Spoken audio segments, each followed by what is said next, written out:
आपने कभी गौर किया है मनुष्य को सुख से ज्यादा दर्द में मजा आता है? जी, दर्द में। सुनने में अजीब लगेगा पर यही सच्चाइयां हैं। जब आप गोलगप्पा खाते हैं, तीखा खाते हैं ना, लगता है, जलन होती है, फिर भी कहते हैं वाह मजा आ गया, क्योंकि शरीर को दर्द में मजा आ रहा है। कुछ लोग मिर्ची खाते हैं, ऊ करते हैं, लेकिन फिर भी कहते हैं मजा आ गया। लोग मिर्ची का पकोड़ा बिकता है बाजार में, कई तरह की चटनियां बिक रही हैं बाजार में जिसमें खूब तीखी मिर्ची है, और उसको तो आजकल बड़े बड़े सेलिब्रिटी बेच रहे हैं। तो शरीर को दर्द हो रहा है लेकिन फिर भी मन आनंद ले रहा है। क्यों? क्योंकि जीवन का सॉफ्टवेयर ही ऐसा हो चुका है।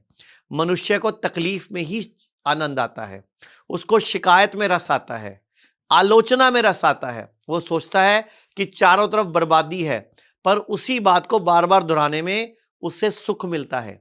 वही स्वभाव धीरे धीरे शब्दों में उतरता है, और शब्द वो सबसे बड़ी शक्ति है। अगर आप ये सब समझ जाए ना कि आपके शब्दों में ही आपकी किस्मत लिखी है, तो शायद आप बोलने से पहले सोचना शुरू कर देंगे।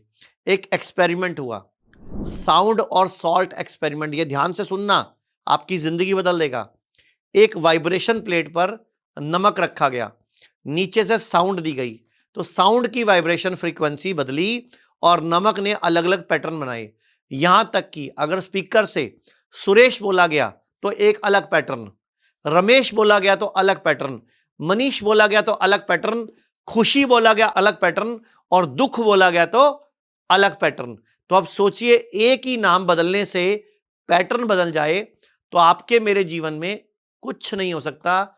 सिर्फ बोलने से कितनी नकारात्मक तरंगें बनती होंगी आपके चारों तरफ। और हर शब्द एक वाइब्रेशन है, हर विचार एक फ्रीक्वेंसी है। पानी से भरा एक बाल्टी ले लीजिए, उसमें पीपल का पत्ता डाल दीजिए, पान का पत्ता डाल दीजिए, कुछ मिनटों बाद देख लीजिए उसकी जो डंडी वाली साइड है ना, वो उत्तर दिशा की तरफ हो जाएगी, क्योंकि हर चीज जीवित है।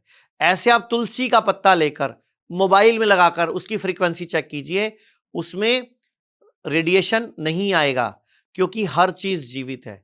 हर चीज संकेत दे रही है कि ऊर्जा बह रही है। तो जरा सोचिए, जब आपका एक विचार, एक शब्द आपके पूरे वातावरण को हिला सकता है, तो क्यों ना आप अपने शब्दों को पवित्र बना लें। बोलने से पहले विचार कीजिए, क्योंकि हर शब्द पहले विचार बनता है, विचार से व्यवहार बनता है, और व्यवहार से जीवन का संविधान बनता है। तो अपने शब्दों को साधिए, क्योंकि शब्द ही आपकी नियति लिखते हैं। तो मैं आपको इतना ही बोलूंगा, सोचिए फिर बोलिए, और बोलकर लोगों को अपना बनाइए। बोलकर लोगों से दूरियां मत बढ़ाइए। अपने शब्दों को ऐसा बोलिए कि सारी दुनिया आपकी हो जाए। लोग कहते हैं आयुर्वेद गंभीर बीमारियों का इलाज नहीं कर सकता, लेकिन अगर पूरे भारत में कोई गंभीर बीमारी से परेशान है तो आयुर्वेद को ट्राई करने तो आ सकते हो ना, पंचकर्मा करा सकते हो, नुकसान तो कुछ होगा नहीं, लेकिन बॉडी हील कर गई तो जिंदगी आपकी बन जाएगी। और सभी प्रकार के हेल्थ इंश्योरेंस हमारे 120 सेंटरों पर चलते हैं।